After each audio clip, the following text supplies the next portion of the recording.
Hi, magandang araw sa inyo mga kutsukes at kutsikes kong nasa Libra signs, no? Ito na ang inyong very much quick reading for the love situation na meron sa inyo. As of the very moment, tingnan natin kung nangyayari or mangyayari pa lamang sa inyo, mga Libra signs. At don't take what is not resonating to your love life situation. I-take nyo lamang po yung nagre-resonate sa inyo, okay? So don't be overthinker about the situation kung hindi man tumutugma sa inyo ang sitwasyon regarding sa buhay pag-ibig na meron sa inyo, okay? So yun lamang yung lagi kong ina-advise sa inyo mga kutsikers at kutsikers kong Libra signs. And yes, eto na ang inyong reading. You have here the Page of Cups, Knight of Cups, at etong Five of Swords, mga kutsikers at kutsikers kong Libra signs, no?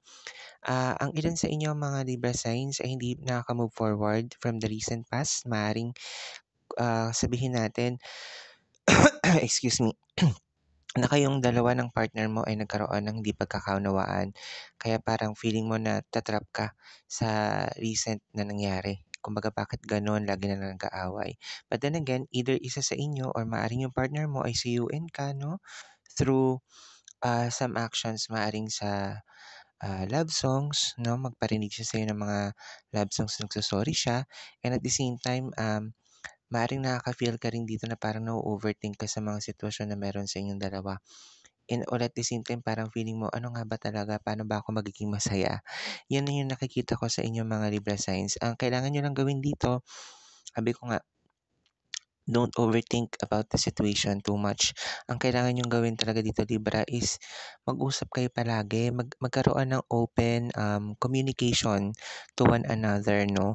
Kasi nakikita ko very much, romantic naman dapat yung relationship ninyo. Kaya lang kasi hindi kayo nag-uusap na dalawa ng iyong partner tungkol sa mga bagay na dapat ninyo pag-usapan, especially to the relationship itself, na parang anong nangyari, puro casuals lang or sabihin natin puro casual lang yung pag-uusap ninyong dalawa ng partner mo at hindi kayo nagkakaroon ng pag-uusap ng maayos, 'no? Parang puro ano lang, "Ano, kamusta ka na? Okey ka lang ba?" Mga gano'n lang.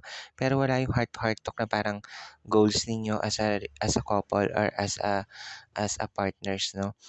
Ang kailangan talaga dito, either ikaw Libra ay matuto ka ring sumuyo sa iyong partner kasi maaring ang partner mo ay naghihintay lang din lamang sa'yo na suyuin mo siya or para magkausap kayo na maayos, 'no?